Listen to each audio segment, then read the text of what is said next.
I smelled the cologne before I saw the shoes. Leather, sharp, not mine, sitting by the front door like they belonged there. The laugh came next. Not hers. Deeper. Confident. The kind of laugh you only make when you think you're safe. I dropped the grocery bags right there on the welcome mat. Eggs cracked, something glass shattered. I didn't move. Just listened. Another laugh. Hers, this time. Short, familiar. Used to be mine. I pushed open the door. There he was. Gray Henley shirt, sleeves pushed up, leaned back on my couch like it was a throne. His hand rested lightly on the thigh of my wife, or Rachel. Her red sundress draped over her like a war flag. She didn't flinch when she saw me. Just blinked. Once. Hey, she said, casual like I'd just come home early from work, not walked in on the beginning of a man's unraveling. The neighbor. Josh Mason. He lived 2 doors down. Always offered to mow the lawn when I was sick. Always had a bottle of wine in hand for block parties. Always smiling a little too long at Rachel. I thought it was harmless. Josh gave me that same damn smile. We were just talking.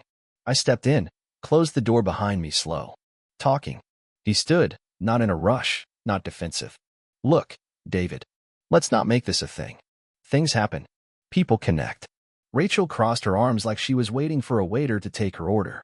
Not a flicker of regret on her face. We were going to tell you. I let out a breath that didn't feel real. When? She shrugged. After the cruise. We weren't even supposed to be able to afford a cruise. But she insisted. Said we needed time together. That was supposed to be next month. I paid for that cruise. On your joint card, Josh added. Technically, that's when I punched him.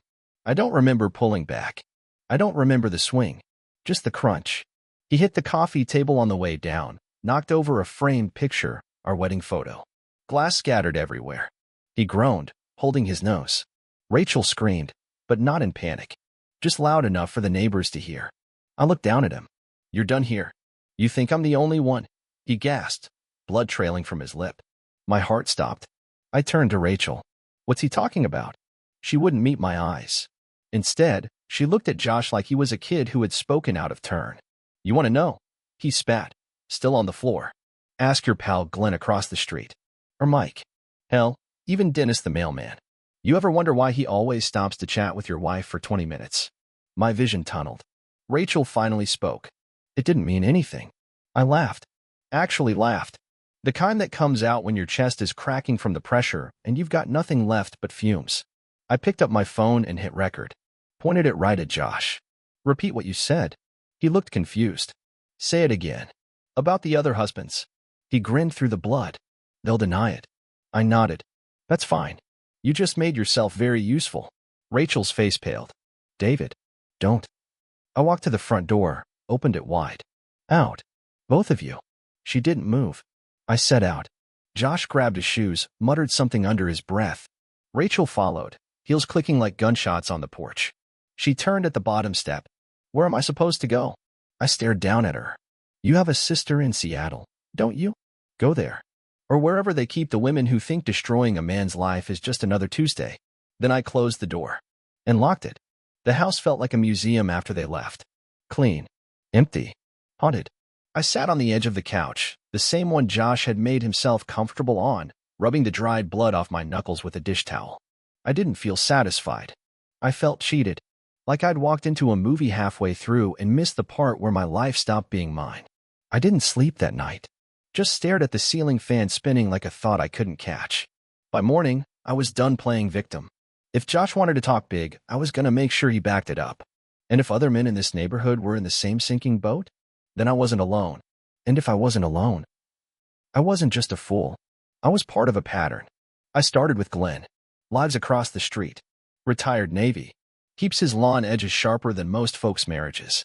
He answered the door still in his robe, cup of black coffee in one hand, suspicion in the other.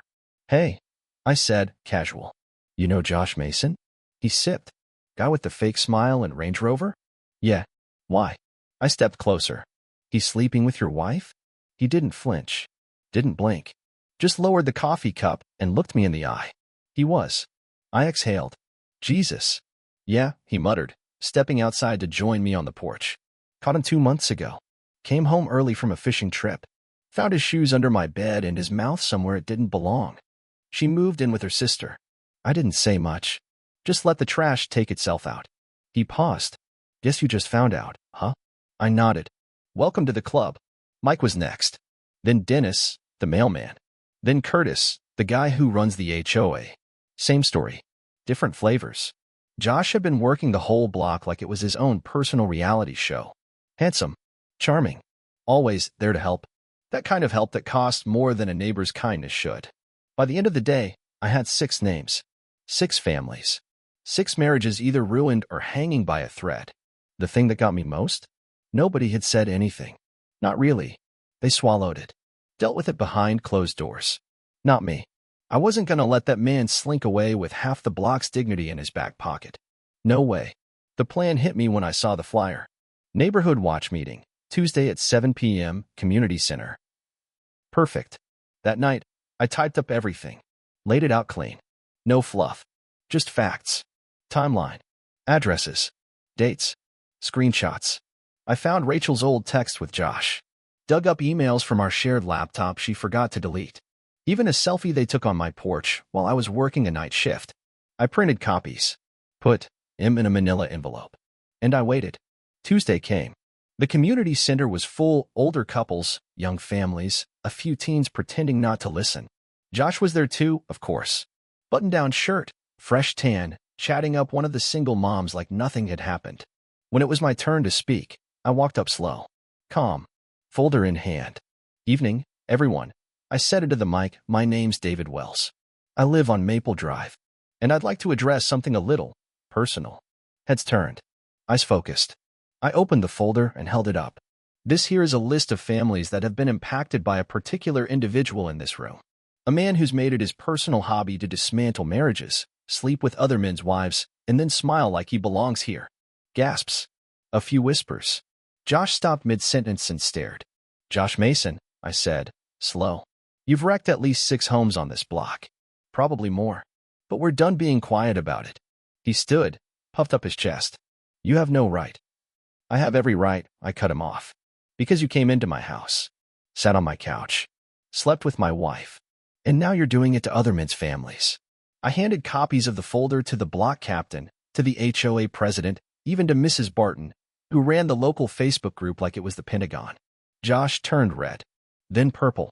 You can't prove anything.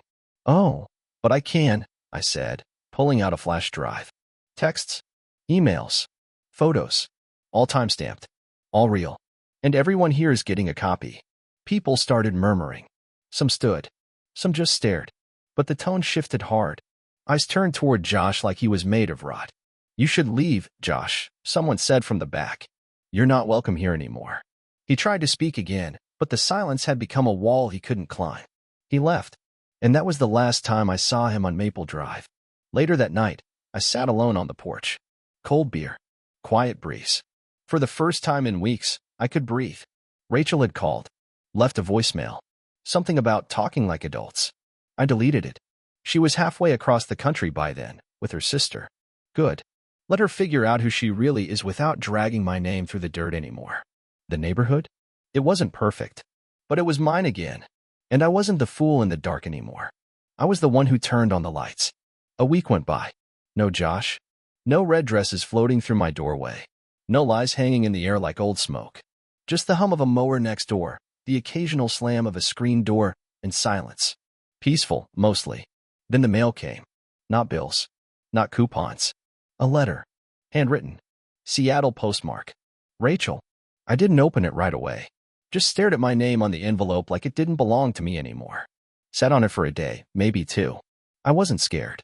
I was just done letting her words mean anything. But I read it anyway. I owed myself that. David.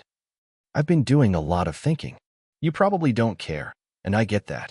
But I wanted to say a few things before I leave this behind. First, I'm sorry. Not just for the cheating, but for how long I let it rot. For smiling in your face while lying through my teeth. I was selfish. I wanted more attention, more excitement, more everything. And I never once stopped to think about what I already had. Josh wasn't special. He was just easy. He made me feel seen, but not for the right reasons. It took getting out of that house to realize I was the problem. Not you. I won't ask for forgiveness. But I hope someday you stop hating me. I'm staying with Michelle for now. I'll sign whatever papers you send. Just be good to yourself, David. You deserve that. I set it down. No tears. Just a long breath out my nose, like I'd just finished a hard run. I didn't hate her. Not anymore. But I also didn't miss her. She was right. Josh wasn't special. He was a symptom. The disease was rot. And it started long before the affair. Divorce papers went out 2 days later. I didn't waste time. Clean cuts heal faster. I had the lawyer draft it tight. No drama, no drawn-out battles. No alimony. She didn't fight it. She signed and mailed them back. Done. A funny thing happens when you survive the worst day of your life. The rest of the days start to feel lighter. I fixed the sink that had been leaking for months. Cleaned out the garage. Sold the bed, our bed. Bought a new one. Bigger. No memories. I started jogging again. Not to get fit. Not for revenge. Just to feel the sweat, the movement. I ran past the houses of men who nodded now, who looked me in the eye like we were in some unspoken brotherhood. I didn't need a support group. I just needed to see I wasn't the only one still standing. One morning, while pulling weeds in the front yard, Glenn came over with a six-pack. Thought you might need a break. We sat on the porch. Drank in silence. Funny, he said finally. Guy had it all. Good looks. Job. Smile like a toothpaste ad. Still needed to ruin everybody else's life to feel important. Yeah, I said. And now he's gone. Word is he moved downstate. Some condo by the beach. HOA already hates him. We both chuckled. You good, he asked. I paused, thought about it. Getting there. The real shift came one afternoon when I was taking the trash out. A little girl across the street, Maya, I think, was drawing on the sidewalk with chalk. She looked up and waved. Hi, Mr. Wells. Hey there. She held up a pink stick of chalk. Want to help me draw a dragon? I almost said no. Almost told her I was busy. But I wasn't. I walked over, sat down, and started drawing with her. Big goofy wings. Fire breath. A tail that wrapped around the driveway. Her mom came out later with lemonade. We talked. Light stuff. Safe stuff. She didn't know about the affair. Or maybe she did. But she didn't look at me like I was broken. Just offered a glass, smiled, and said, It's good to see you out here again. Later that night, I stood in the mirror brushing my teeth, looking at a guy I hadn't seen in a long time. Not angry. Not shattered. Just real. A little older. A little more careful. But still standing. It started with a drawer. That's usually how the last secrets come out. Not a grand reveal. Not a dramatic confession. Just an old drawer that sticks a little when you pull it. One you've opened 100 times before without really seeing. I was cleaning out the office. Needed space for a new desk I'd ordered. Sleek, solid wood. None of that IKEA flimsy garbage Rachel insisted on. While clearing out the filing cabinet, I hit the bottom drawer. The lock was still engaged. Strange. I hadn't touched that one in years. Forgot it even had a key. I almost walked away. Almost told myself it didn't matter. But you know how it is. When you've been lied to, your instincts sharpen. Everything becomes a maybe. It's nothing, sounds like a siren. I found the key in a little dish she kept earrings in, tucked away in a side drawer like she didn't want it remembered. The lock clicked. Inside, old receipts, papers, tax forms, a thin black ledger book. I opened it. At first, it looked normal. Grocery lists, budget notes, scribbles about household expenses. Then I turned the page. And there it was. Josh Mason, $120 / February 5th, loan for repairs. Then again, Josh Mason, $250 / March 12th, emergency vet trip. Josh Mason, $400 / April 3rd, cash gift, underlined twice. My heart slowed. Not sped up, slowed. Because suddenly it all fit. She hadn't just cheated. She'd funded him, propped him up, covered his lies with my paycheck. I flipped the pages faster. M, $300 / hotel booking May. T, $180. Boutique, said it's for work clothes. The initials weren't all for Josh. That was the kicker. This ledger was a damn logbook of her double life. She was the one pulling strings, buying silence, maybe even recruiting. A sponsor in stilettos. And here I was thinking Josh was the main event. Turns out, he was just one of the acts in her circus. That night, I didn't drink. Didn't rage. I sat at the table with a pen and a legal pad and wrote it all out. Every date. Every name I recognized. Every dime. I made 2 copies. Mailed one to my lawyer. The other to her. No note. No explanation. Just her own handwriting staring back at her. A week later, I got an email. Just one line. I never wanted to hurt you that way. I was lost. I'm sorry. I stared at it. No name.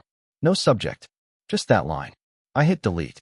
I decided to meet with a real estate agent the following week. Not because I couldn't stand the house. I could. But I didn't want to live in a museum. Every wall, every cabinet, every drawer was a potential landmine. She'd painted the kitchen yellow 2 years ago. I used to like that color. Now it made my teeth grind. The agent showed me a few listings nearby. Nice neighborhood, good schools, not too far from the boys I coached on Saturdays. I picked one. Simple. Clean lines. A fresh start that didn't require a plane ticket. When I told Glenn, he looked surprised. Thought you were settled. I was, I said. Now I'm free. The day I moved out, I left behind 3 things. The divorce papers framed on the wall of the office, signed and dated. A key on the kitchen counter labeled for whoever's next. And the ledger, right there in the middle of the living room floor. Let them see it. Let them know the price of every kiss she bought. At the new house, I didn't hang pictures right away. I didn't rush to fill closets or buy throw pillows. I sat on the back porch with a beer and watched the sunset through clean glass. The quiet wasn't heavy anymore. It was mine. It wasn't love at first sight. It wasn't even interest, really. It was more like pause.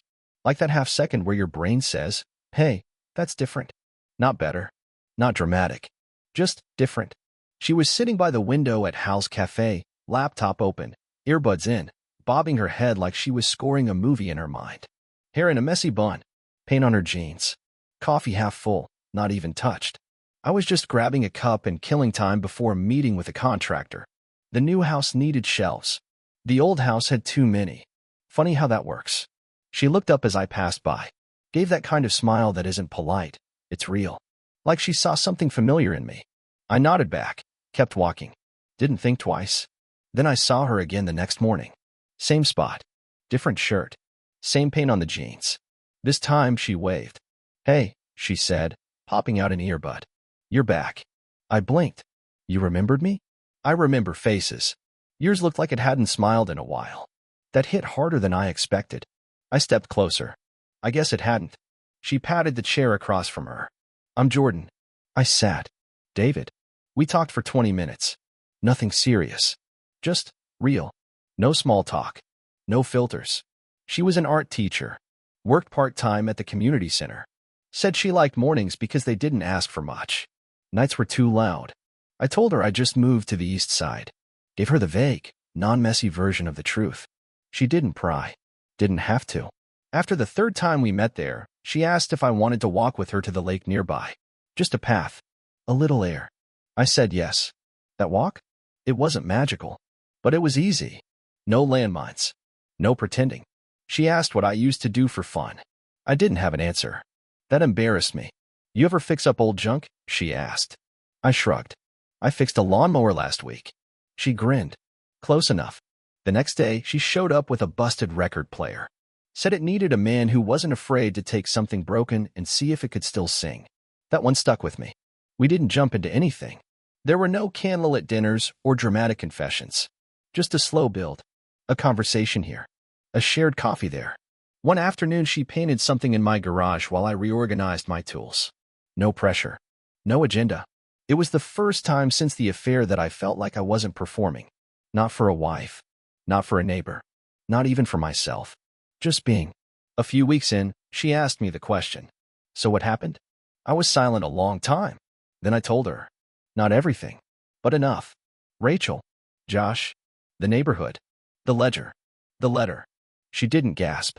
Didn't play therapist. She just listened. And when I was done, she looked at me and said, sounds like you lost a storm, but you didn't sink. That one hit deep.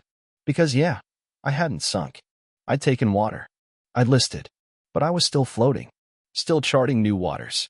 One night, I dropped her off after a quiet dinner, burgers, not wine. Laughs, not performances. As she stepped out of the truck, she leaned in and kissed me on the cheek. Not yet, she said. But maybe someday. And I got it. This wasn't a race. This was a rebuild. The voicemail was short. Too polite. Hi, Mr. Wells. This is Natalie from Horizon Federal. We're just trying to confirm a transaction request connected to a shared account. If you could give us a call back when convenient. My stomach dropped. Shared account? I hadn't had one of those since the divorce. We'd split it all clean. No ties, no joint anything. That was the whole point. I called back.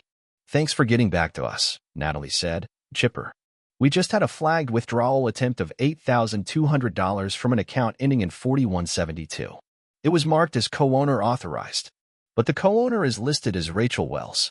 Rachel, no such account should exist, I said flat. That account should have been closed during the divorce. She hesitated. Well, it looks like this particular savings account was never formally closed. It was opened in 2017 under a subcategory of your primary joint checking, since there was no formal closure or removal of names. She still has access. Yes, sir. I rubbed my eyes. 2017, right around the time she started reconnecting with herself through solo vacations and wine clubs. I remember that year. I picked up a second job for a few months when Ethan needed braces and we wanted to redo the floors. Turns out, we were funding her slush fund. Natalie continued. The system held the withdrawal for manual approval since it triggered our relationship status alert. Divorce flags usually stop things like this if they're properly submitted. What does she want the money for? We're not authorized to ask, sir. But the memo line said, relocation deposit. I laughed, loud and bitter. Of course, I didn't call her. Not right away. I needed to think. So I grabbed my toolbox and did what I've come to do when the world tilts. I fixed something. Tightened a loose fence post in the backyard. Cleaned the gutters. Repainted the mailbox. By the time the sun dipped low, I had a plan. I called Rachel the next morning. She answered on the second ring. David, you tried to take $8,000. Silence. Then a breath. It's not what you think. It never is. I didn't know the account was still open. I swear. I needed help. You needed money. Big difference. I'm trying to move again, she said. Things didn't work out with Michelle. I'm looking at a place in Boston. It's expensive. And that's my problem? No, she said quickly. But you have it. And I thought maybe you'd understand. I smiled, cold. I understand just fine. You thought I was still soft enough to be used. That's not fair. Neither was sleeping with half the HOA. She was quiet. I heard her exhale like she'd been punched. I won't press charges, I said. Yet. But here's what's going to happen. I'm closing the account. Today. You won't get a dime. And if I see another attempt, I'll take that little apology letter of yours and hand it to my attorney as Exhibit A. David. No more letters.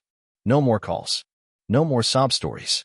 I hung up, and I drove straight to the bank. Closing that account was like slamming a door that had been creaking open in the wind for too long. I didn't just seal it, I welded it shut. Natalie handed me the new account paperwork. Starting fresh, she smiled. Damn right. Later that week, Jordan and I went to a community art show downtown. Nothing fancy. Just painted windows, live music, local stuff. We walked hand in hand through a row of displays. She asked how things went with the bank. I gave her the highlights. You think she'll try again? She asked. I shook my head. She'll try something. That's what people like her do. But I'm not the same man I was. Jordan stopped walking and looked at me. Eyes sharp but kind. No, you're not.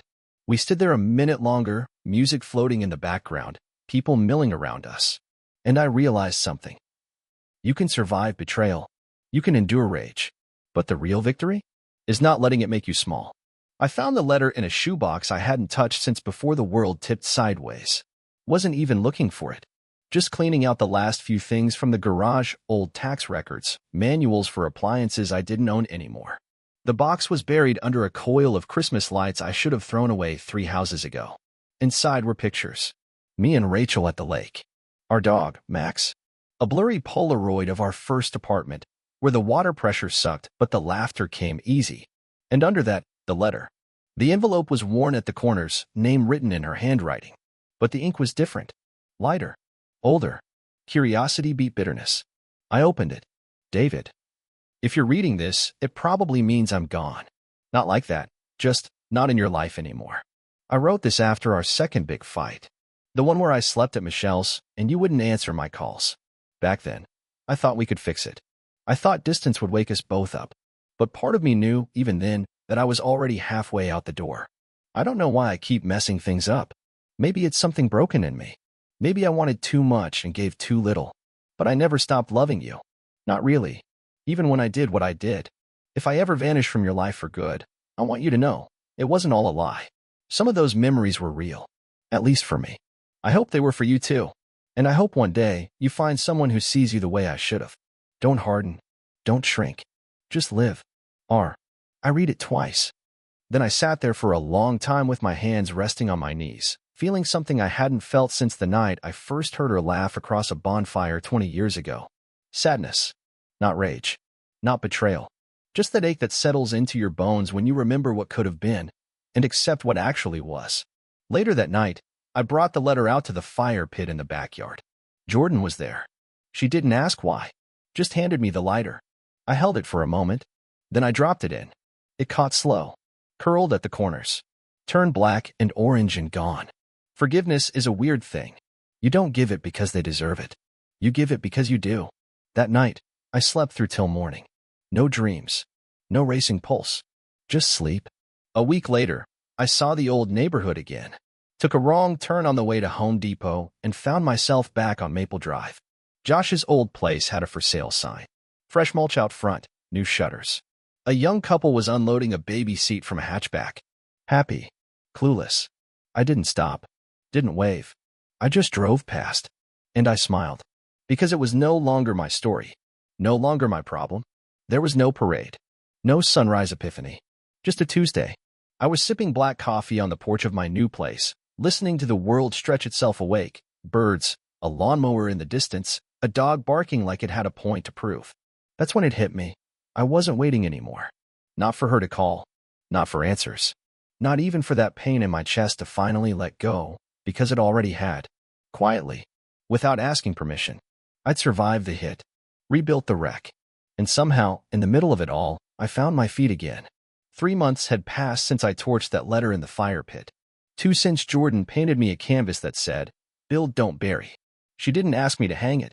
Just left it on my kitchen table with a note that read, "Thought it looked like your kind of sunrise." I hung it in the hallway. Funny how people say healing is a process. They're right. But it's not a straight line. It's a winding road full of potholes and moments where you wonder if you're even going the right way. But if you keep walking long enough, you end up somewhere better than you started. Rachel didn't reach out again. Not after the bank. Not after the letter. I don't know where she is, and I don't want to. The chapter's not just closed, it's in the shredder.